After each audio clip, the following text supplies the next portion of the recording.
passar para você, Natália, se apresentar melhor, falar de onde você está falando, falar um pouco de você aí, apresentar para quem não te conhece aqui na live.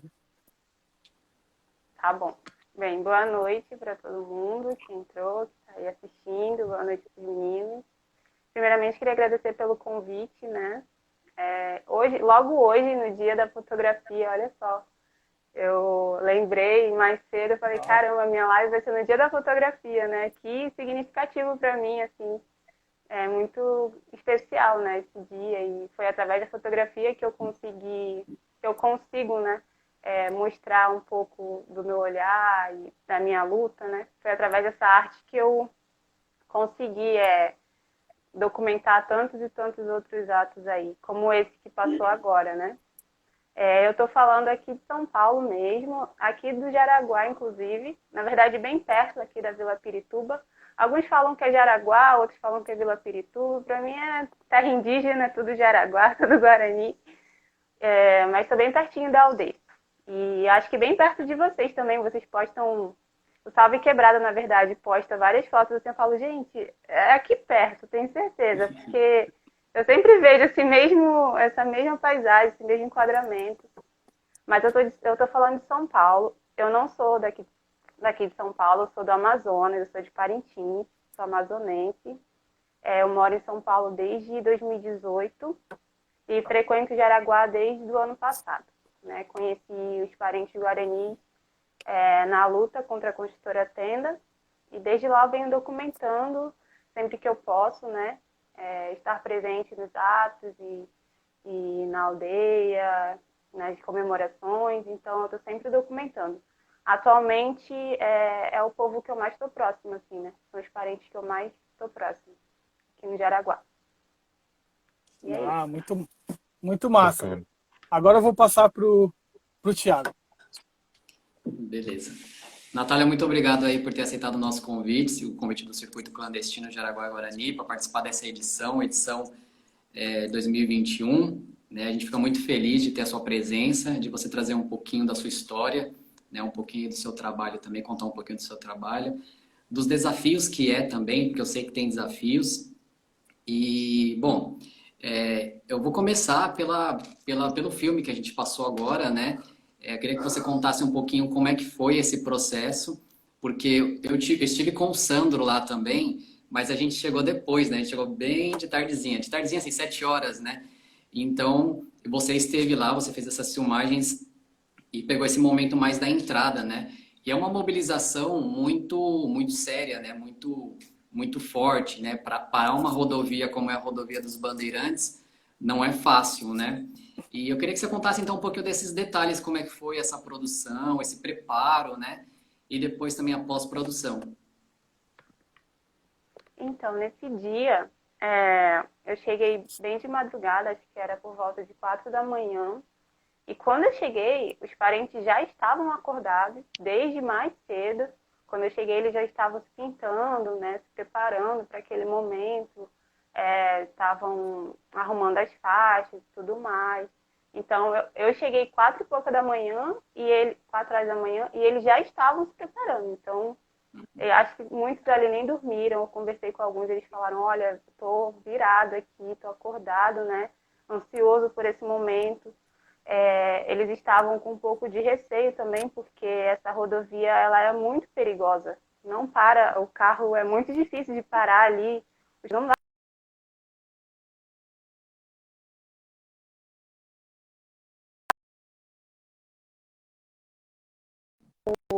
Um amigo meu, Conrado, que dia, ele conseguiu até registrar um momento que um dos meninos que estavam atravessando ali para colocar os pneus, né? Porque foi a única forma que eles encontraram de parar o trânsito, né? Foi colocar o pneu e até a fogo, senão ninguém ia parar ali. Ninguém estava nem aí para a luta, nem para ouvir o que eles tinham a dizer. E mesmo quando eles pararam, muitos se revoltaram ainda, muitos motoristas que estavam ali, né? Tem diversos momentos que eles ficam questionando por que eles estão fazendo isso. Aí os parentes vão, explicam. Teve momentos que eu estava filmando, estava com a câmera e um dos motoristas que estavam ali parados, né, no trânsito falou assim, isso não é índio de verdade, não. Onde já se viu índio de verdade com tênis, com câmera, com celular? Aí eu até mostrei para ele, eu falei aqui, eu tô com a câmera e sou indígena, e o que você vai falar? Querendo diminuir a luta, né? Querendo usar desses argumentos que as pessoas que não são a favor da luta indígena ou não entendem, sempre utilizam, né? Para querer diminuir tudo aquilo que a gente está fazendo. Mas foi assim, eles chegaram, né? Logo de madrugada, foi bem, bem cedinho, o sol ainda nem tinha nascido. Então, eles colocaram os pneus, correram ali muito rápido, colocaram os pneus, atearam fogo. E aí as mulheres vieram com as crianças e com as faixas depois desse primeiro momento, né? E aí eu fui, comecei a filmar também. Eu tenho outros vídeos. Esse vídeo que vocês estão passando, eu fiz por conta da mobilização, que ia ter no dia 30, né? Logo, uma data bem próxima. Então, mas tem outros vídeos também, que em breve eu vou compartilhar lá na Ancestralidade, né? Aqui no perfil. Compartilhar com vocês também. E são vídeos que falam sempre praticamente a mesma coisa, né? Pelo que a gente está lutando, que é uma luta tão óbvia, é algo tão óbvio que, não sei, sabe? Eu terminei de assistir agora, eu fiquei emocionada. Eu falei, nossa, eu vou entrar emocionada no vídeo, porque, cara, quando ela fala que o governo vai cair, com a fé que nós temos, o governo vai cair, e a luta indígena, o povo indígena vai conseguir, isso é muito forte, sabe? É uma esperança que, por mais que o governo esteja, nossa, acabando com os povos indígenas, a gente tem uma esperança muito grande, né, de que a tese que vai ser votada em breve não vai ser votada a favor, né? Eles vão melhorar essas questões de demarcação de terra, né? Vão reconhecer que o direito à terra é um direito originário. Então, todas essas manifestações indígenas, elas vêm para isso, para ressaltar a importância de dar essa proteção aos povos, às terras indígenas, né? Do porquê é importante manter as terras indígenas, né, preservadas e escutar as vozes indígenas, né? Como eu coloquei nesse vídeo, um dos títulos desse vídeo também é essa. Ouçam as vozes indígenas, ouçam o que os povos indígenas têm para dizer. E se for necessário parar a rodovia para vocês escutarem, a gente vai parar a rodovia para vocês escutarem, porque realmente eles pararam São Paulo. Eu vi ali a imprensa chegando, né, falando na televisão que estava um caos na cidade, que estava tudo parado, que estava atrasando todo mundo. E aí os parentes falavam, vocês estão atrasando a gente há quantos anos? Há mais de 500 anos vocês estão atrasando a nossa vida. E tudo, né? Então, se for preciso, vai ser dessa forma. A gente tenta fazer por meios, assim, menos, como eu posso dizer, né? Que atrasem as pessoas, que vai incomodar, de certa forma. Mas as pessoas não escutam, então se for necessário fazer dessa forma, a gente vai fazer. Porque eles vêm sofrendo, sabe? E não é todo mundo que é a favor, não é todo mundo que entende a luta indígena. Então foi um momento muito forte ali para mim, ver desde criança de colo até ancião, assim, sabe? Bem, bem senhorzinhos mesmo ali com a placa falando, né? Que o povo indígena não é agronegócio, pedindo o fim, né? Dessas políticas genocidas. Então foi algo muito forte. Assim. Eu lembro dos detalhes e eu fico emocionada mesmo. Assim, e nós ficamos até de manhã. Teve um determinado momento que eles tentaram criar uma confusão ali, né? Quem estava parado no trânsito, os motoqueiros começaram a fazer barulho, né, com o motor da moto, falando que iam passar por cima, não sei o quê. E aí os parentes foram, conversaram, né, e tal. Então foi um momento um pouco tenso, mas foi muito pacífico, assim, por parte dos parentes. Eles só queriam mesmo chamar atenção para a luta, né? Que as pessoas dessem importância para o que está acontecendo. Então foi algo muito marcante, assim, nunca vou esquecer esse momento. E nenhum dos outros também que eu estou vivendo, né, nessa luta aí, documentando tudo isso. Certo. Mandar um salve aqui para a galera que está chegando aí, Mídia Guarani, Richard que não estava presente, né? Estava num outro momento dessa luta em Brasília. Ele estava documentando lá em Brasília, né? Isso, é verdade. Cada parente documentando num canto. Eu tenho recebido algumas pessoas perguntando, né? Você vai para Brasília e tal? esse ano não vai dar para ir, mas a gente não deixa de estar lutando também. A gente fica aqui nos territórios, fica documentando tudo, fica fortalecendo. Então, onde quer que a gente esteja, a gente está lutando também. Perfeito. Mandar um salve também pro parente Pedro que entrou aí, o Pedro Caraí. E já vou passar aqui também a palavra aqui pro Amaro, que vai se apresentar e se quiser já pode emendar uma pergunta aí também. Beleza. Primeiramente aí uma boa noite aí a todos e todas. Boa noite, Thiago, boa noite, Sandro e boa noite, Natália. Primeiramente, te parabenizar, Natália, pelo seu trabalho, pelo seu registro que você fez aí na manifestação. Importante e necessário, né? Veicular toda a luta da causa indígena e, assim, mostrar, né, que a resistência não para e que mesmo com tanto de projetos que infelizmente são totalmente desfavoráveis, né, à causa, mas a resistência está firme, está forte, enfim. Então, é isso. Eu fiquei, em alguns momentos, aqui com a cabeça baixada porque eu estou escrevendo algumas perguntas aqui numa pautinha que eu estou fazendo, por isso. Mas, assim, o que eu queria saber de início, de primeira pergunta, eu estou aqui com o seu perfil do Ancestralidade Visual e eu queria que você contasse um pouquinho desse seu trabalho, enfim, como que você faz ele, como que iniciou, enfim. Então, a ancestralidade visual, ela nasceu há 4 anos, né? O perfil, na verdade, surgiu em 2018. Mas eu já venho documentando desde os meus 14 anos que eu comecei a fotografar, né? Minhas primeiras fotos foram no território lá do Amazonas, território da minha família também. Inclusive, esses dias eu conversei com a Elaine do Festival de Fotografia de Paranapiacaba. E ela até perguntou, né? Eu falei, nossa, que legal, assim, alguém que se interessar pelo que está atrás do perfil, né? E aí eu estava contando para ela que eu comecei fotografando a minha família lá no Amazonas, lá no Icurapá, né?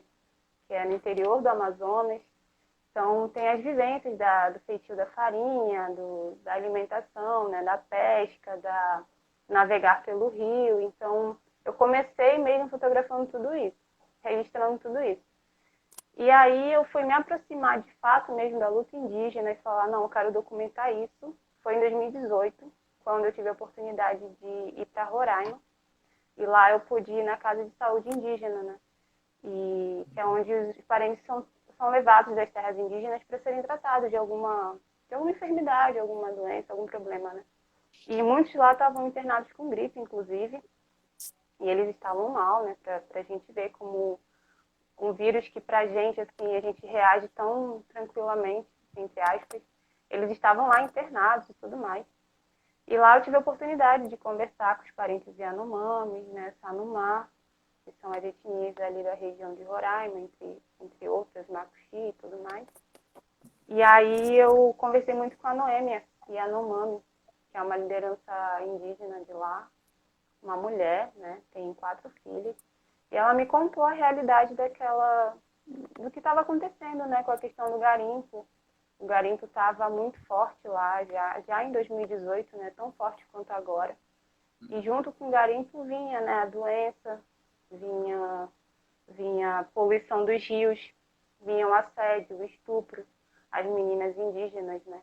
Então foi um relato assim muito forte para mim. E aí eu tive a oportunidade de documentar essas crianças, a Noêmia, né, registrá-los. E aí, quando eu voltei de viagem, eu voltei meio, caramba, o que eu faço com tudo isso que eu documentei, né? Eu quero compartilhar com as pessoas. Mas eu não queria colocar nada no meu perfil pessoal, porque eu queria realmente que fosse um perfil voltado para a luta indígena. E aí eu sempre fui muito ligada à palavra ancestralidade, muito, muito, assim, tipo, tudo para mim é ancestralidade, são os meus ancestrais que estão abrindo o caminho, são meus ancestrais que estão me guiando, sabe? Então isso sempre foi muito forte para mim.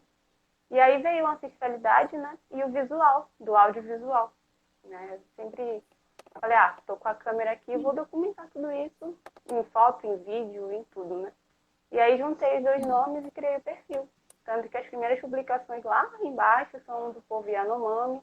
Depois vem a minha viagem para o Amazonas, também para Parintins novamente. E aí já vem os parentes de Guajajara, lá da aldeia Maracanã, que eu também tive a oportunidade de conversar. Que eles também têm a questão do território, né, da luta lá, pelo aquele espaço, né, que a prefeitura quer criar um estacionamento, se eu não me engano, shopping, quer tirar eles de lá, enquanto eles querem fazer uma universidade indígena. Né? É muito louco, pelo que os indígenas lutam e pelo que os não indígenas lutam, né? Tipo, eles querem uma universidade, as pessoas querem estacionamento. Qual a prioridade, né? O que é mais importante? Então, também tive a oportunidade de documentar os parentes da aldeia Maracanã. E aí eu vim aqui para o Jaraguá. E aí foi aqui que impulsionou o meu trabalho, né? Ficou ainda mais... as pessoas estão conhecendo cada vez mais. E está sendo muito gratificante, assim, já pude falar para algumas universidades através desse trabalho, né? Já pude conhecer pessoas através desse trabalho. E, inclusive, além da universidade e tudo mais, além de ter as minhas referências indígenas, hoje em dia eu já escuto que eu também sou uma referência nesse ramo, né, do audiovisual. Então isso é muito emocionante assim, para mim, de verdade, fico bem emocionada. E é muito gratificante. Como eu falei, vou confiando nos meus ancestrais, né? Então, para onde eles forem me levando, estou aberta aí a ir pisando, né? Como está escrito aqui, eu sou a continuação deles. Então, tem que honrar isso, né? Tem que honrar essa missão. Com certeza. Muito bom, parabéns. Obrigada. Sandro, você tem alguma pergunta também? Sim, puxando um pouco o gancho do Amaro, perguntando sobre essa página que eu estou mostrando aqui, ó, quem não segue, por obséquio, por favor, se você quiser, né, ninguém é forçado a nada, mas sigam a página, tem várias fotos, vários vídeos e legendas que é importante também, tem bastante informação, né? Pegando esse gancho do Amaro, queria perguntar para a Natália, puxando na memória afetiva dela, da onde que foi que despertou isso, né? O lance de querer registrar. Se você participou de alguma oficina, se você viu algum fotógrafo, uma vivência ou alguma coisa que você viu em vídeo, falou, nossa, que legal isso, será que eu quero fazer isso. Então eu queria que você puxasse na memória afetiva que realmente despertou para você querer registrar, né? Querer tirar foto e tal. Bom, que eu me lembre, as primeiras fotos foi com uma câmera que meu pai comprou. Era aquelas, acho que era da Samsung, não sei, bem pequenininha assim, sabe?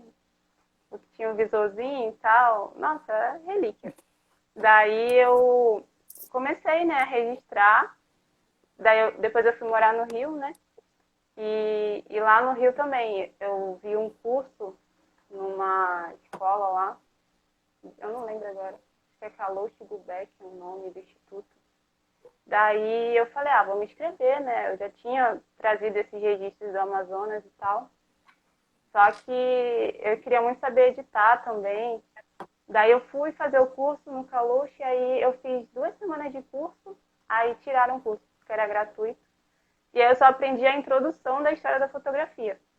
Só que eu queria muito continuar nisso. Aí eu falei, vou começar a fuçar, né? Comecei a fuçar. Tipo... Depois eu comprei uma câmera também. E aí eu comecei a testar, assim, tipo, a ficar fuçando e aprendendo, mas muito sozinha, assim. Eu até comentei isso numa conversa que eu tive com o pessoal da universidade, né? Eles falando lá que eles eram formados nisso, naquilo, não sei o quê. Eu falei, gente, eu sou autodidata. Tipo, eu aprendi tudo fuçando mesmo, assim, até hoje. Então, eu não tenho, assim, na memória algum outro curso além desse. Mas foi muito da força de vontade mesmo, sabe? De querer registrar. E aí hoje em dia, sim, né? Depois do Instagram também, o Instagram, ele fez muitas conexões, assim.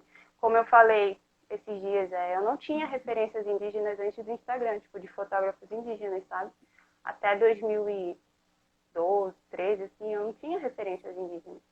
Aí depois que eu fiz o perfil no Instagram, o meu mesmo, da Natália, eu comecei a acompanhar outros fotógrafos, né? Aí eu conheci o trabalho do Edgar Canaico, que é o Edgar Chacriabá, né? Que é um parente também, que fotografa muito.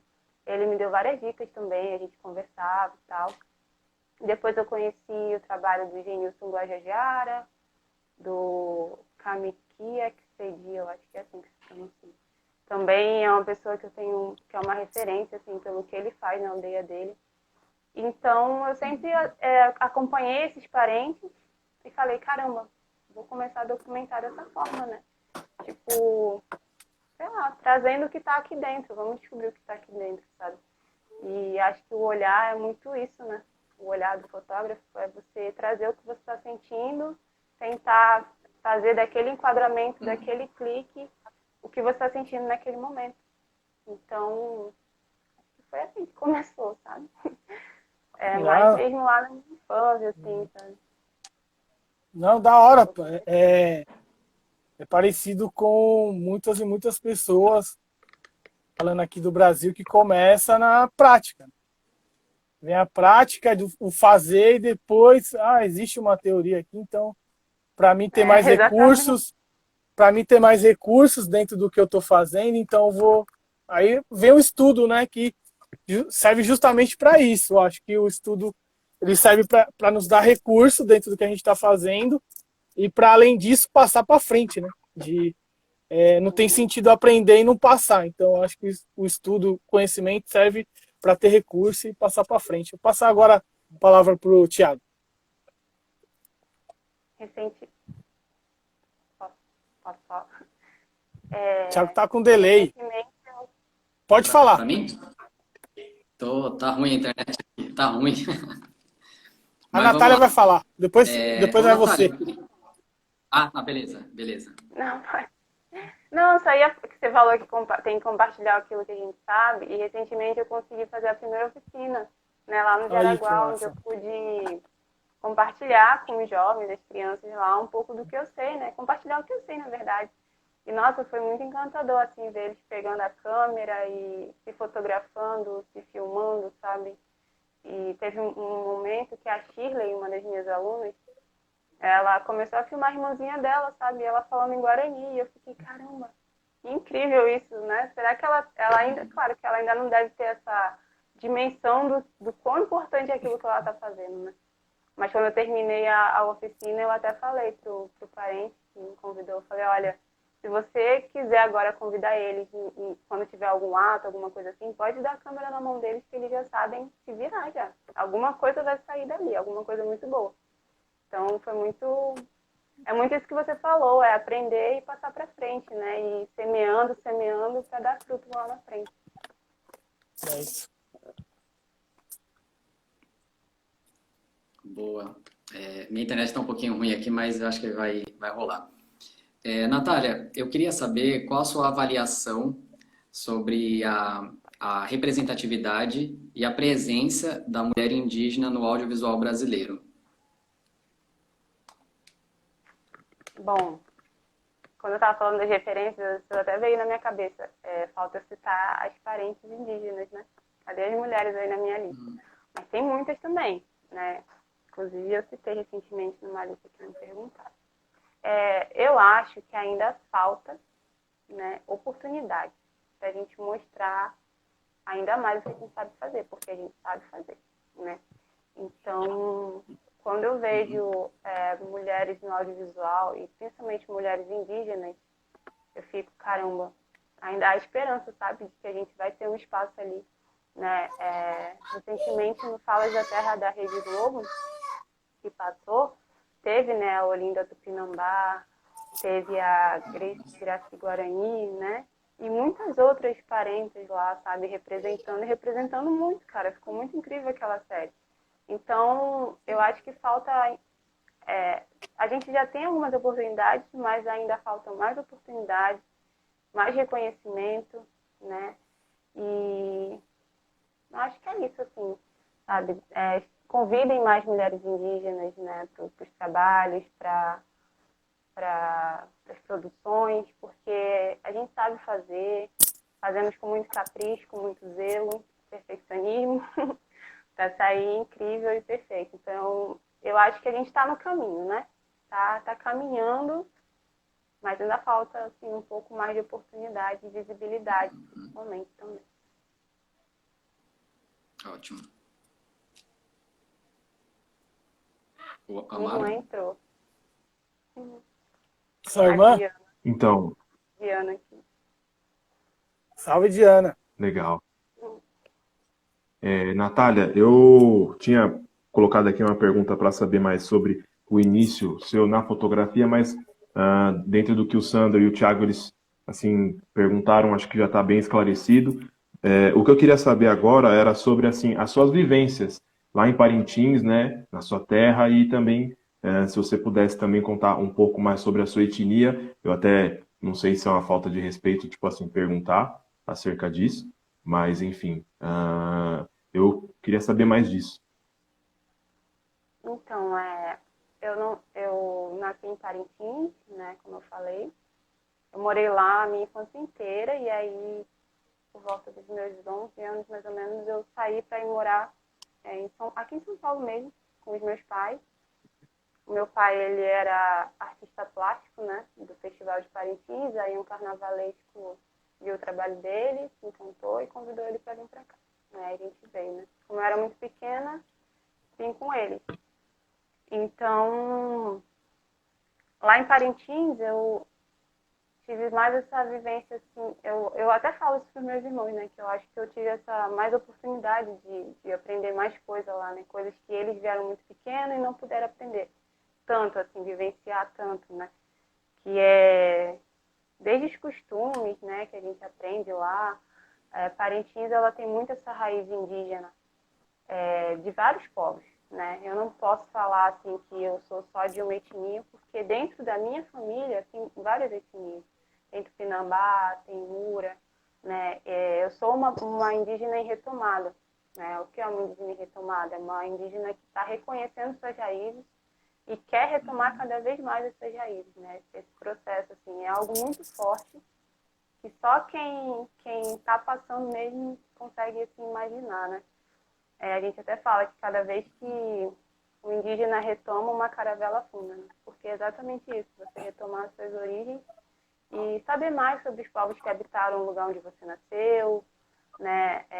Eu estou fazendo uma árvore genealógica da minha família, onde eu estou buscando cada vez mais assim, um ancião mais antigo, né, da minha família, para ter mais essas informações, né? Porque lá onde eu nasci e na minha família, a gente sofreu muito essa questão do apagamento, né? Os tupinambás, eles não podiam falar que eles são tupinambás, não podiam falar a sua língua, né? Os muras também não.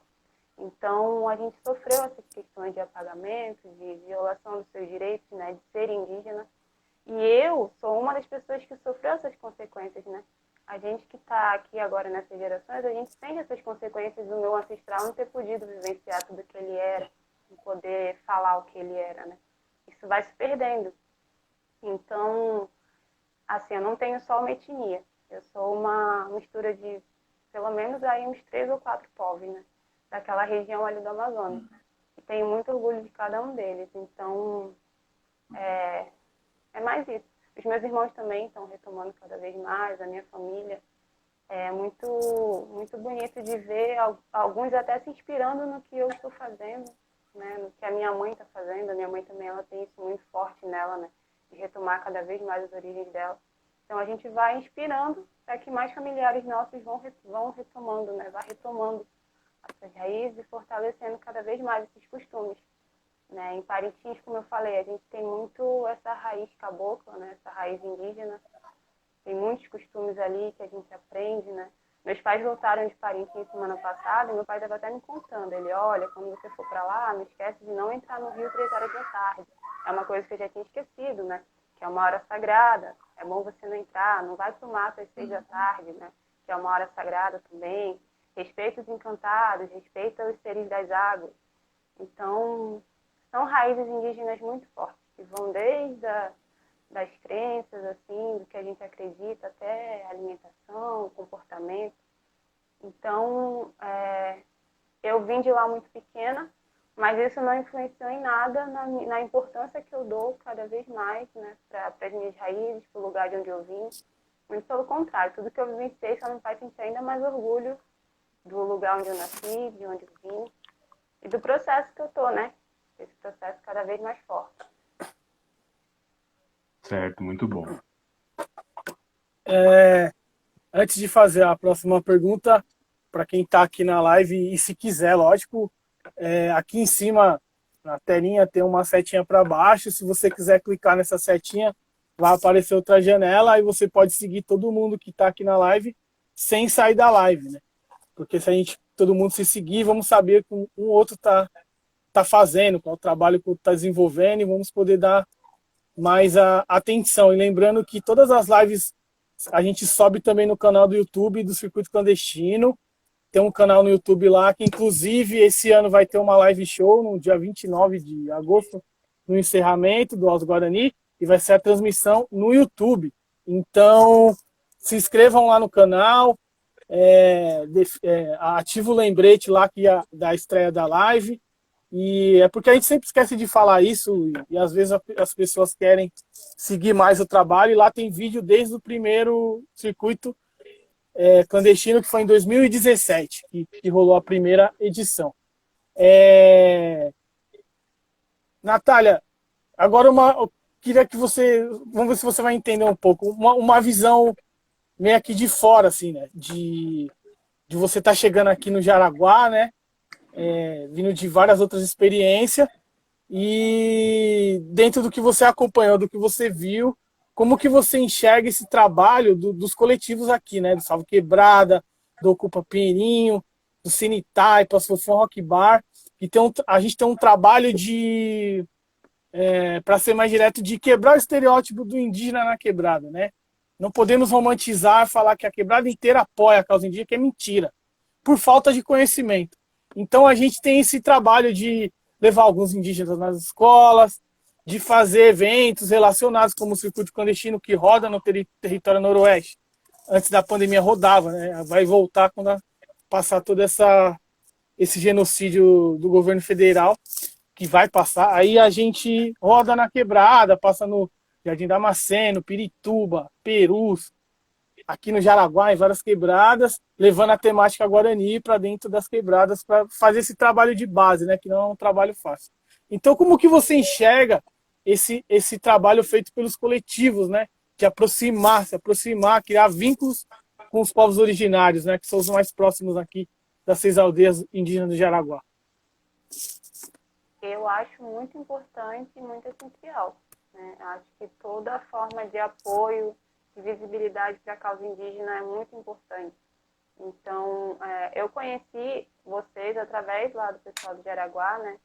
Foi uma das pontes que foram feitas, assim, tanto Salve Quebrada quanto o Thiago, né? O trabalho dele eu conheci durante a tenda, a questão da tenda. Então, eu acho muito importante. É muito importante que as pessoas que morem aqui saibam quem são os verdadeiros donos dessa terra, né? Porque os indígenas já estavam aqui muito antes. Eles estão sendo cada vez mais, como eu posso dizer, amassados, assim, né? A cidade vai empurrando os indígenas. Então, é muito importante que as pessoas criem essa consciência, né?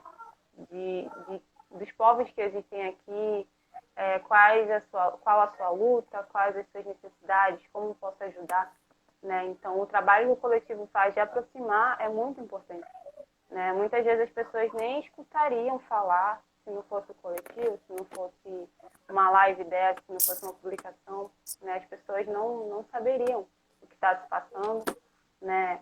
Então, eu acho que toda oportunidade, assim, todo espaço para a luta indígena é muito importante. Então, o trabalho que vocês fazem é essencial, assim, incrível, e só agradecer mesmo, sabe, pelo esforço, né, de levar a causa indígena, de trazer as pessoas mais para próximo, né, do que está acontecendo, fazer essa ponte mesmo entre o indígena e quem está no território.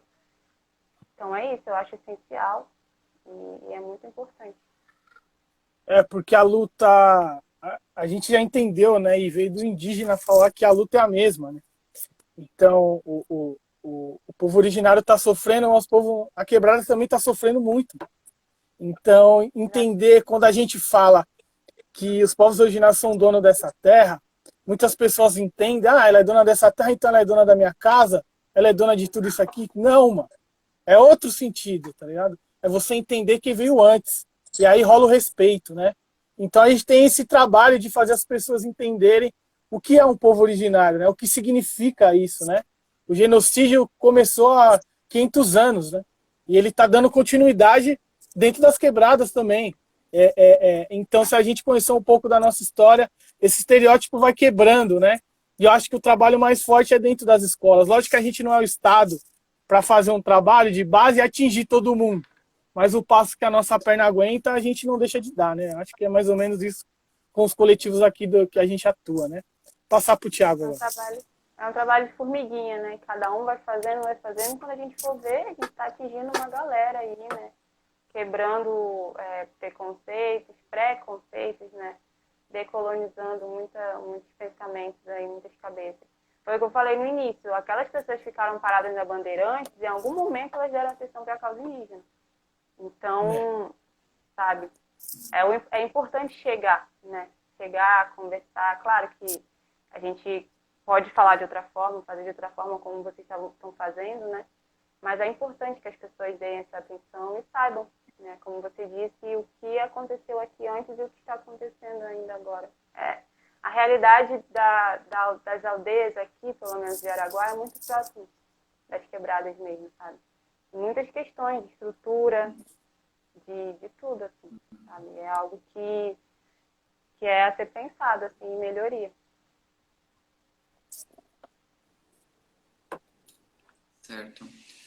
Eu achei interessante quando você falou da questão da cidade, né, espremer a aldeia, né, essa coisa toda da cidade querer ir para cima da aldeia, né? A gente teve uma live sobre arquitetura hostil, né, com o professor Eugênio da Faculdade de Arquitetura e Urbanismo, né, da USP, e com o Eduardo Caraí de Iguacá, né? E é muito essa questão mesmo, né? Então quem quiser depois assistir essa live, tá também aqui no Instagram, é só acessar. Natália, tem uma perguntinha aqui, eu gostaria que você fizesse um resumo também desse processo de trabalho, porque na Semana do Meio Ambiente a gente conversou com a Anita Lino, né, sobre o Pequeno Sol, o videoclipe Pequeno Sol. E é um trabalho que você também fez parte, né, na parte de audiovisual, assinando a direção, junto com o Caio Tupã, né, e no roteiro também, junto com o Caio Tupã, e parece que tem também a Neide Lopes, né? E aí eu queria que você contasse um pouquinho desse processo também, como foi participar desse videoclipe, que também tinha teve uma ligação muito forte também, porque tinha muito material produzido durante a ocupação do terreno que a tenda, né, queria gerar todo aquele desmatamento, né? E foi no momento que você também, como você comentou no começo da live, que começou bastante, assim, mais forte para você esse processo no Jaraguá. Eu queria que você falasse um pouquinho também do trabalho do Pequeno Sol. Então, o Pequeno Sol, ele foi um presente, assim, né, que a Anitta e o Caio me deram, porque foram eles que me convidaram. A Anitta, o Pequeno Sol, ele é uma música inspirada no rezo Nhamandu-Mirim do povo Guarani. Então, a Anitta fez questão que as imagens que fossem retratadas no clipe tivessem essa ligação com o povo Guarani, né? E aí Caio me convidou, me indicou, né? Indicou a ancestralidade, o meu trabalho, mostrou para ela. E ela achou a filmagem muito forte, principalmente nos trechos, no trecho da reza do povo Guarani, né? Que eu até falei numa das nossas reuniões, parece que eu sou um espírito ali que está filmando, sabe? Porque o áudio ficou muito forte, né? Daquele momento que eles estão muito concentrados ali. Foi algo que eu chorei naquele momento mesmo, assim, vivenciando aquilo. Então, quando ela viu isso, ela falou, vamos, traz ela, né, para fazer parte, tá? Ela gostou muito. E aí a gente começou, né, o processo de construção do videoclipe. No primeiro momento ia ficar, o Caio ia fazer e tal, né, essa questão da montagem. Só que na pandemia, né, muita coisa acontecendo, e tanto externamente quanto internamente, vários processos. E aí a gente escolheu uma data, né, para lançar, e eu falei, bom, vamos fazer junto, né? Vou ajudar e tal, eu sei fazer montagem, sei fazer edição, então a gente conversou muito, eu e o Caio, montamos o roteiro. E aí, quando eu estava mostrando as imagens para minha mãe, ela começou, né? Minha mãe, ela é contadora de histórias, ela é enredista. Ela escreve enredos, né, de carnaval, escreve livro. Então, ela tem muito isso, assim, de saber como emocionar ainda mais as pessoas, né? Então, ela assistiu os vídeos e foi me falando, olha, por que você não põe esse vídeo aqui? Vamos colocar. Tem uma parte que a Sônia tá caminhando, e aí o sol tá batendo assim, né, no rosto dela. E ela falou, põe essa parte aqui. Foi uma parte que a Anitta ficou muito emocionada, né, nesse trecho do filme. Então, eu falei, mãe, eu vou colocar o seu nome no roteiro, porque olha só as coisas que você tá falando aqui, né, tá ajudando. Então, nada mais justo colocar o seu nome também. Então, a edição foi minha e do Caio, a montagem, né? Mas o roteiro, minha mãe também colaborou aí para emocionar ainda mais. E foi um momento muito forte de luta ali, né? Foi a primeira vez assim que eu escutei a reza mesmo. Eu ainda não tinha ido na aldeia, porque estava fechada, né? Porque eles estavam na ocupação, então eu só ia na ocupação. Então eu só via eles rezando ali na ocupação. Mas naquele dia foi algo muito forte, assim, sabe? Eles rezavam sem parar e a polícia ali na frente, né? Ameaçando, de certa forma, né? Tá armado, tá com bomba, tá com cacetete ali e tudo. Então é uma ameaça, né? Que eles estão fazendo. E eu só via eles rezando, nada mais que isso. Não via nenhum tipo de violência, sabe? Só a reza, a reza. Então isso foi muito forte, como eles sempre têm feito, né? Todos os atos de guaranis que eu vou, é muito forte essa questão da reza. Eu não vejo, assim, violência, né?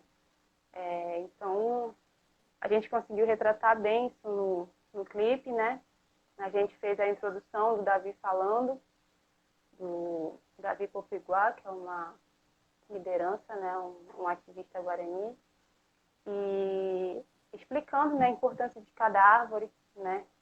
De tratar as árvores como nossas irmãs, como seres importantes, né? O indígena, ele tem muito isso, assim, de respeitar a natureza, de entender que cada árvore é um ser mesmo, sabe? Não tem que ser derrubado, nem cortado, sabe? Da forma que a Tenda fez, então, né? Que eles chegaram lá em um dia e derrubaram 1.000 árvores, 4.000 árvores. Então, a gente fez essa introdução, depois entrou com a parte da ocupação, né? Mostrando alguns trechos de como foi, né? Que eles ficaram lá em barracas, muitas vezes pegando chuva até. Teve dias que eu cheguei, eles estavam lá debaixo de chuva também. Depois veio essa parte do dia da ocupação mesmo, né? Que foi dia 10 de março, se não me engano. E aí, para dar a flechada final, a gente terminou com as crianças plantando, que foi durante a ocupação, na verdade, né? Aquele momento. Que é para terminar com a esperança, né? Com a esperança de que se os indígenas conseguirem mesmo, que a gente vai conseguir, tudo pode melhorar, sabe? A natureza, a humanidade, assim, né? Eu acho que todo mundo tratasse a terra, a mãe natureza, como os indígenas tratam, a gente não estaria vivenciando muita coisa que a gente está vivendo hoje, né? Violências e tudo mais. Então a gente terminou o vídeo com trazendo isso, né? Esperança. E foi um vídeo muito emocionante, assim. Nossa, chorei horrores quando eu terminei, quando eu estava editando. A Anitta também, todo mundo ficou muito emocionado. E foi muito, muito legal, assim, fazer parte disso, sabe? A música é muito linda, o rezo mais lindo ainda.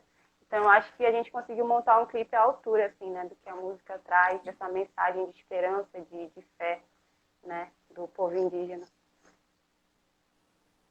Perfeito. Bom, vendo esse trabalho do 25J, duas coisas me chamam a atenção. Uma é, assim, o fato dessa rodovia, da qual é intitulada Rodovia dos Bandeirantes, levar esse nome, né, mano? Sendo que tem, enfim, toda uma comunidade indígena, assim, do lado. Aí eu vou até abrir até pro Thiago e até pro Sandro para saber se existe algum projeto, né, mano, para tentar, assim, trocar esse nome, enfim, porque realmente é um absurdo, né? É um cúmulo. E, assim, a outra questão é, cara, assim, parando para pensar e ver que, tipo, alguns dias atrás teve aí um evento aí que o excelentíssimo genocida se encontrou com algumas lideranças indígenas, tipo, que, assim, mano, como que pode, assim, indígenas quererem se vincular com, mano, um governo desse, com políticas dessa? Então, tipo, aí eu já até deixo, tipo, assim, meio que, assim, quero saber também um pouco do pensamento da Natália acerca disso, né? Enfim, mas São duas coisas que me chamam a atenção. Esse fato do nome da rodovia e, enfim, esses encontros, enfim, esse vínculo, né, de alguns indígenas.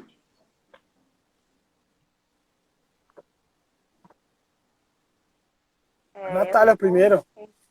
Sim. Bom, primeiramente eu acho um absurdo também esse nome. Acho uma afronta de verdade. Eu acho que eu já escutei falar ali, até em alguma publicação, não lembro de quem, que há sim uma vontade, né, de mudar esse nome. Eu não me recordo qual seria o nome que substituiria. Se eu não me engano, a Erika Hilton, a vereadora, está com um projeto para mudar o nome da rodovia. Isso. Aí seria um nome ligado ao povo guarani, não é? Acho que alguma coisa assim. Não, eu não me recordo agora o nome que seria, né? Mas pelo que eu vi, era o nome de um movimento negro, mas eu não sei se é isso mesmo, foi por cima, mas eu sei que rola já. Inclusive o lance das estátuas também, tá rolando vários debates. O lance do Galo ser preso, ele ficou preso porque existem famílias em São Paulo que são os que estão aqui há 400 anos aí, de geração em geração, matou, escravizou e continua rico, continua ganhando dinheiro, e é parente bandeirante, né? E se orgulha disso, né? Então foram essas famílias ricas que pressionaram a polícia para prender o Galo e tal, e fazer tudo isso que eles fizeram, por causa de um genocida que foi o Borba Gato, e falando que aquela época era outro contexto, eles viviam em guerra. Mano, os indígenas não viviam em guerra aqui, a guerra era outra fita. Eles que trouxeram toda a desgraça, né? Então, é complicado, mas eu acho que esse movimento de mudar tem que mudar, né? O Haddad conseguiu mudar o nome do Elevado Costa Silva, né? Que não é mais Elevado Costa Silva, que era um torturador, né? Da ditadura. Então, esse movimento ele vem crescendo e eu acho que tem que crescer cada vez mais, né? É o lance de conhecer a história, né? Eu também acho muito importante que isso mude, como a gente falou. Ainda mais, tipo, mano, do lado da aldeia, sabe? Do lado mesmo, no dia que o Bolsonaro passou lá com as motos, né? Fez aquela bagunça lá. Tipo, eu tava filmando também lá dentro da aldeia e tem um caminhozinho assim na aldeia que você pode ver a rodovia de lá. Então, cara, é do lado. É uma afronta isso, de verdade. Agora, quanto às lideranças indígenas terem alguns que se aliam, eu vi uma publicação acho que era de um líder tucano, se eu não me engano. E ele recebeu, né, o Bolsonaro e tal, foi muito criticado. Eu, inclusive, critiquei horrores, achei aquilo um absurdo. Mas aí eu vi uma justificativa, né, dizendo que como liderança ele tem que receber, ele tem que conversar, né, para ver quais são os pontos que podem melhorar e tal, quais são as vontades, não sei o quê. Mas eu acho que conversar é uma coisa, você pousar sorrindo do lado do genocida já é demais, assim, para mim, né? Então eu não concordo. Assim, na posição de liderança, eu concordo que você tem que ouvir, você tem que tentar conversar. Mas não precisa ficar pousando sorrindo, nem, né, abraçando, porque, cara, isso só dá material para eles ficarem zombando da luta indígena e diminuírem cada vez mais todo o esforço que os parentes que querem melhoria eles estão fazendo, sabe? Qualquer coisa qualquer pisada em falso, assim, eles usam contra a gente. Então, eu acho que tem que tomar muito cuidado, tem que ter muita cautela, né, com o seu comportamento, principalmente quando você é líder de um povo, fala por muitas pessoas. Então, eu não concordo. Sim. Quiser complementar também, Thiago? É isso aí. Não, eu acho que é isso mesmo que o Sandro disse, né? Eu ouvi também alguma coisa por cima, assim, em relação ao que a Érica pretende fazer também sobre esses nomes, né, de colonizadores, né, de imigrantes. Mas é bem isso mesmo que o Sandro disse, né? A gente está se aproximando se caminhando para o final dessa live, mas nunca se caminhando para o final da luta. A luta vai continuar. E várias gerações. Lógico que tem várias vitórias, né? Mas aquela vitória que a gente pensa menos de um pensamento coletivo forte, com todo mundo, um país mais justo, acho que talvez nossa geração vai continuar lutando e não vai ver isso real ainda, né? porque a luta vai continuar por muito tempo, né? Mas antes de encerrar, tem umas perguntas aqui. Primeiro, acho que tem um comentário do Pedro aqui, ó. Os próprios parentes dizem que esses... Como que é? Dizem que esses aí não são parentes. Estão iludidos com promessas e tal do progresso.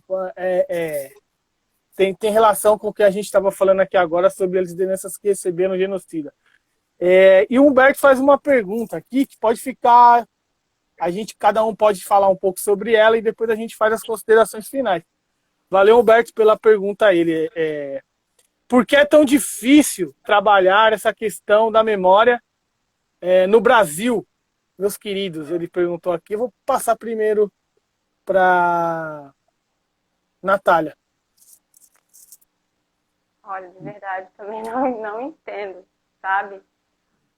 Essa questão de, assim, eles não buscam, né, como a gente estava falando, respeitar quem já estava aqui, quem, né, foi trazido para cá também, né? E quem chegou roubando, querendo tudo, né? Eu acho que tem esses 3 pontos importantes aí que a gente não aprende na escola, ou não aprendia há muito tempo atrás, né? Então, talvez essa questão da memória esteja ligada também à educação, como você falou, né?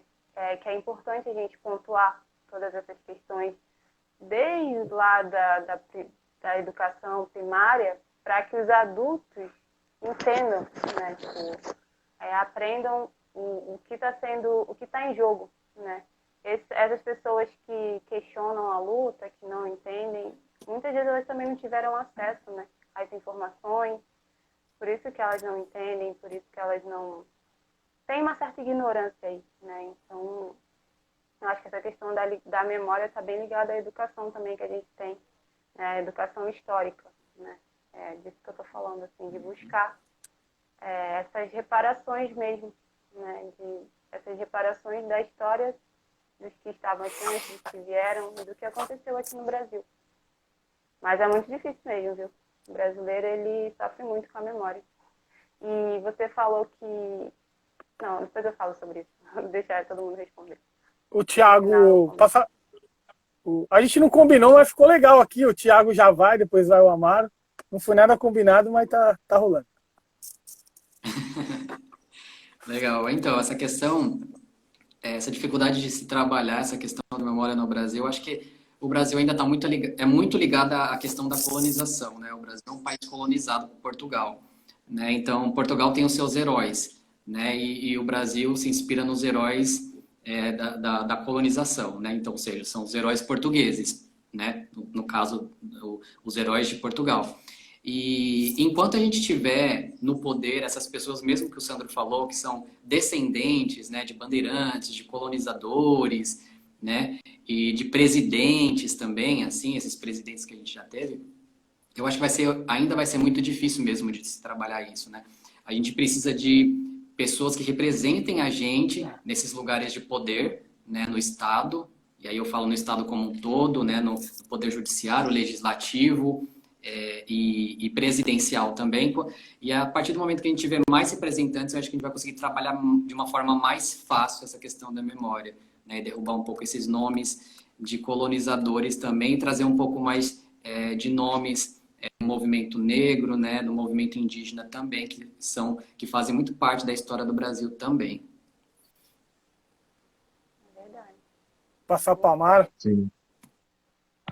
Exatamente. Dentro disso, e até mesmo a questão também da reparação, que nem a Natália comentou, tipo assim, uma reparação, porque, por exemplo, mano, muita coisa se perdeu do que, assim, tinha, assim, logo no início, assim, antes da invasão, né, mano, muita coisa tinha que, infelizmente, foi destruída, foi apagada e que, enfim, se perdeu dentro, né, mano, desse marco, assim, temporal, né, da história, né? Desses tempos para cá. Até pegar como exemplo mesmo, uma outra civilização, uma outra etnia indígena, que são a dos maias, que eu estava vendo até um vídeo antes daqui da live, tipo, mano, toda uma série de conhecimento assim, que eles tinham, assim, um conhecimento matemático, um conhecimento assim, tipo, muito Arquitetura. vasto, arquitetura, e que, mano, e isso foi, tipo assim, datado 400 depois de Cristo, mano. Tipo assim, muito tempo, e que, infelizmente, depois com a invasão dos espanhóis, acabou também, mano, devastando toda, né, mano, a história, toda a civilização que existia, assim, nas regiões do México, e trazendo para o Brasil, cara, é exatamente isso, e o peso, justamente, assim, da tradição que o Brasil tem de exaltar os invasores, né, mano? Os portugueses, enfim, e de lá para cá, mano, sempre ainda continuando, tipo, toda uma tradição com, assim, muito forte com Portugal, enfim, com as famílias, que nem o Sandro comentou agora há pouco sobre as famílias quatrocentonas, né? Que, enfim, tem muita influência ainda. Então, tipo, eu acho que dentro da memória do nosso país, ela ainda, tipo, não é, assim, preservada, ainda não é resgatada dentro desse sentido, assim, de entender da onde que é a nossa origem, quais são, assim, de fato, assim, a família tradicional brasileira, de fato, né, mano, que são os povos originários, são os indígenas, é muito por causa disso, dessas pressões que, mano, todas essas famílias quatrocentonas, essa tradição com Portugal, tipo, ainda existe. Mas, pegando também o que cada um falou, eu acho que a presença de, assim, de representatividade dentro dos poderes, seja político, seja, cara, de órgãos sociais, para poder, assim, mostrar para a sociedade em geral, em todos os aspectos, mostrar que, mano, os indígenas, eles estão presentes e, mano, e eles querem, assim, total direito de, mano, de respeito, de reconhecimento, entende? Então, eu acho que é isso, mano. Eu acho que são, a partir do momento que cada vez mais as lideranças, enfim, representantes da luta ocuparem os poderes, mano, e, tipo, tiverem mais vozes, e essas vozes, mano, chegar mais na sociedade, mano, aí a coisa vai começar ali a, tipo, mano, só melhorar cada vez mais, e aí, pelo menos, as futuras gerações que vão estar vindo, elas vão entender que não é bem assim, não é essa história que nós quatro, a gente, mano, foi, assim, educado na escola de que foi um descobrimento, e sim uma invasão, e que os povos indígenas ainda existem. Mesmo, mano, com todas as condições que passaram, enfim, ainda tendo que até ter a questão, assim, assim, da retomada, né, mano? Tipo, estão presentes e, mano, estão dentro da luta. Então, eu acho que é isso, mano. A gente pode lembrar agora também da Lei 10.639, né? Ensinamento da cultura afro-brasileira indígena nas escolas, no currículo, né? E com a experiência que eu tenho, algumas escolas e trabalhos que eu fiz assim relacionado a essa lei, existe um preconceito da direção, algumas diretores, diretoras, de falar absurdos tipo, na minha escola não vai ter aula de macumba, isso aqui não vai ter dentro da minha escola. Umas ignorância nesse nível, né? Então, existia um núcleo dentro da Secretaria de Educação para trabalhar os professores, para eles entenderem a lei que foi criada, sancionada no governo 2008, começou a valer 2010, 2011, dentro do currículo, e ela não é cumprida plenamente dentro do currículo escolar, né? Esse é um caminho muito importante, fazer uma lei real para realmente falar sobre esse tema e mudar toda a história que foi contada na ótica europeia, né? Ser contada na ótica dos oprimidos também, de quem sofreu e ser passada realmente a verdade para os alunos, né? E é isso, eu acho que a história, para encerrar esse assunto, um exemplo de mim mesmo é que quando eu conheci mais a história do território onde eu moro, que é Perus, Jaraguá, Taipas, eu me senti pertencente a esse território. Eu entendi o que é o território. E isso é perigoso para o Estado. Muito, muito perigoso. Eu entender o que significa os povos originários é perigoso para o Estado. Eu entender qual foi a luta da maior greve da América Latina, se eu não me engano, de 7 anos, dos queixadas em Perus, isso é perigoso para o Estado. Isso não interessa. Esse conhecimento não interessa. Eles não querem isso. Eles não querem nenhum tipo de resistência. Eles querem que a gente abaixe a cabeça. E quando a gente conhece a nossa história, que eles falam que é um povo pacífico, é mentira. Pacífico nada. É que a opressão é muito grande, mas a história do Brasil não tem essa de pacífico, não. Tem várias e várias revoltas, tá ligado? E continua tendo, né? Porque precisa ter. A ocupação da Bandeirante é isso, precisa. É necessário parar a Bandeirantes para ser ouvido. Para o povo ser ouvido, o povo original ser ouvido. Então, vai ter muitas e muitas revoltas enquanto o governo estiver desse jeito, quando tiver injustiça, a gente vai continuar na luta, né? Então a gente já está se caminhando pro final. Quero agradecer todo mundo aí que mandou um salve. O Humberto falou mais coisas aqui, falou da oralidade, valor da cultura. A Natália só ia comentar, fazer um comentário no comentário do Pedro também. Ah, sim, pode fazer. Eu ia falar sobre, como você falou, né, muitas outras lutas ainda estão por vir, né? A live termina, mas a luta continua. E semana que vem os parentes estão indo para Brasília fazer a mobilização nacional, né, em prol do território, em prol da vida, do direito à vida, do direito a ter o seu território, né? Então eu peço que todo mundo que está aqui acompanhando fique por dentro das mídias indígenas, né, da mídia Ninja, da PIB, mídia Guarani, daqui na Ancestralidade também, que eu vou manter o pessoal informado, e repassar, né, para todo mundo que conhece o que está acontecendo lá em Brasília. A tese vai ser votada agora, se eu não me engano, no próximo dia 24. Então, a gente conta, né, com esse apoio da população. Se você não vai poder ir até Brasília, pressione nas redes, né, assine petições, apoie vaquinhas dos parentes que estão indo para lá, estão se movimentando, porque a luta indígena continua, né? A luta das minorias, na verdade, nunca acaba.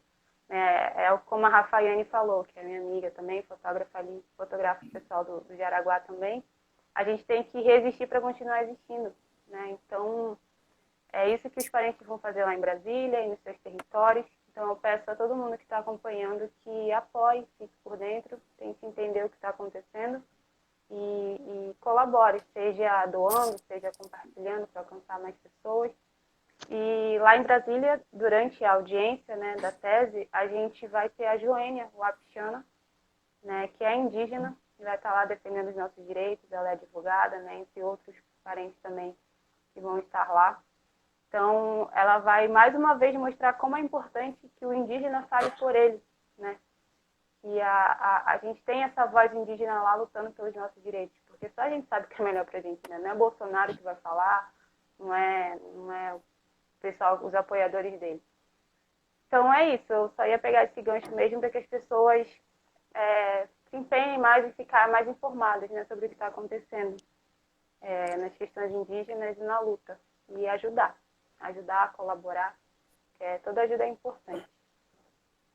Massa, Natália. Recado importante, o circuito clandestino dentro desse agosto indígena, com essa pauta, com essa luta aí contra o marco temporal. E lembrar também que o exemplo não está tão longe, né? O Chile reescrevendo a sua Constituição, e o presidente da Comissão Indígena, vários indígenas ali juntos, vários povos querendo ser reconhecidos. Estou acompanhando alguns vídeos, né? Através de vídeos, e é um exemplo que a gente tem que seguir. Eu acho que é isso, tem que dar voz para os povos originários, porque isso só vai deixar o nosso país grande, vai deixar nosso país melhor, né? Porque o lance do senso coletivo, ele é muito ligado ao povo originário. Isso é muito importante para nós, fugir da cultura individualista europeia, né? Ter mais empatia, mais solidariedade dentro da conjuntura que estamos, no lugar onde a gente está atuando, né? E já, se deixar aqui, a gente vai longe, né? Então vamos partir para o final, agradecer todas as pessoas que encostaram na live. Essa live vai estar salva no IGTV do Circuito Clandestino e no canal do YouTube do Circuito Clandestino, que o link está na bio, quem quiser ir lá tem o vídeo das 8 etapas que passaram. Essa é a 9ª, sábado tem a próxima etapa, a 10ª etapa, com o Jongo do Coreto, nossos parceiros do Quilombaque, que vai estar com a gente na live, o Valmir Santana representando. E na segunda-feira tem o Sarau e depois tem o Casarão Arte Livre, encerrando o Circuito Clandestino Jaraguá e Guarani 2021. Eu quero passar pro Thiago fazer suas considerações finais, pro Amaro e depois a Natália encerrando.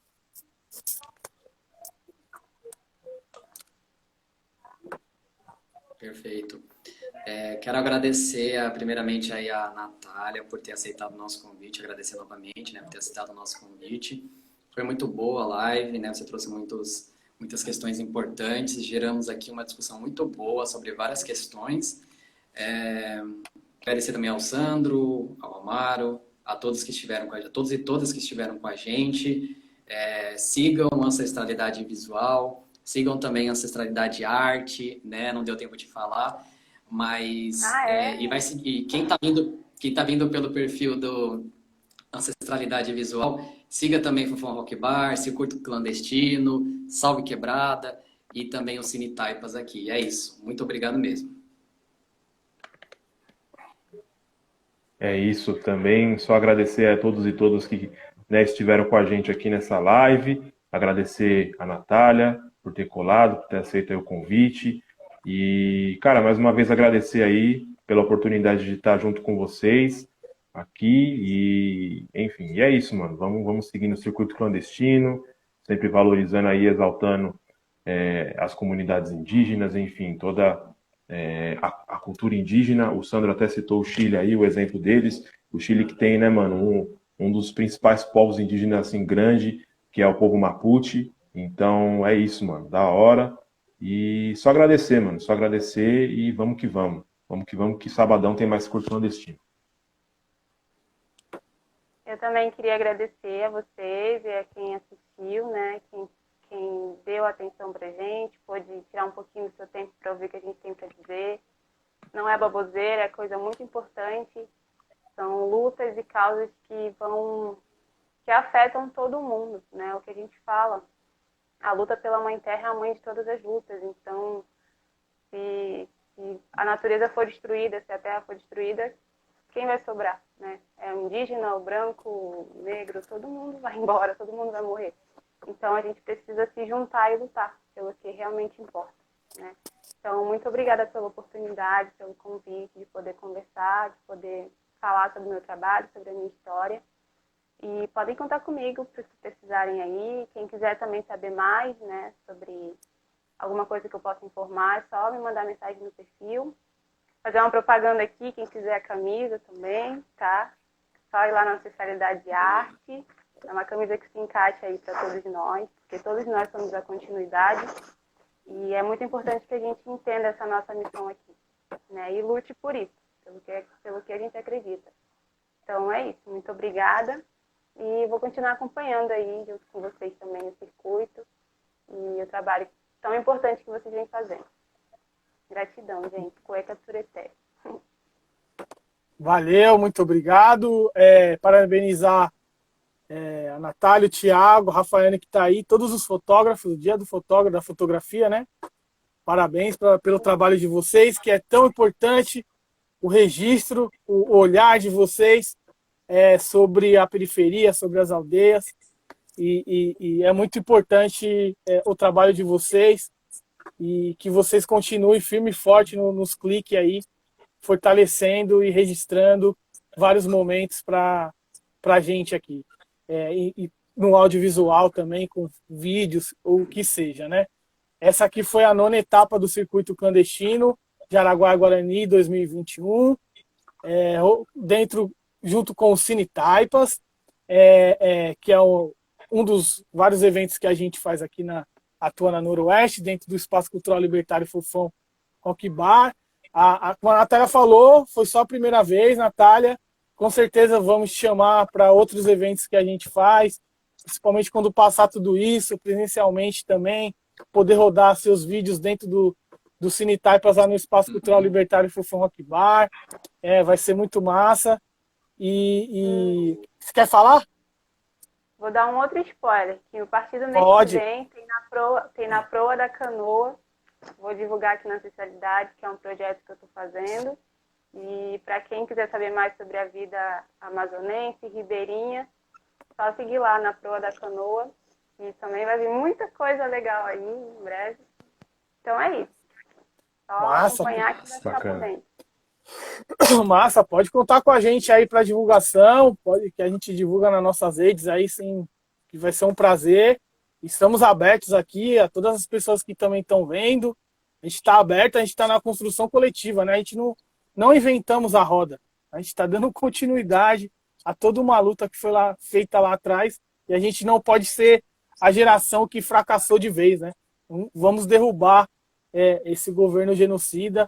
Lamentamos todas as vítimas pelo Covid, mano. Todas as famílias, todo mundo perdeu alguém que é próximo dentro desse genocídio que está rolando. Mas por eles temos que ir lá e praticar o fora Bolsonaro, tomando a vacina, ficando todo mundo firmeza para a gente poder ir para a rua e tacar fogo nesse país, mano, porque um fascista no poder não dá. Valeu, muito obrigado, se cuidem. É isso. E fora Bolsonaro, lógico. Se cuidem.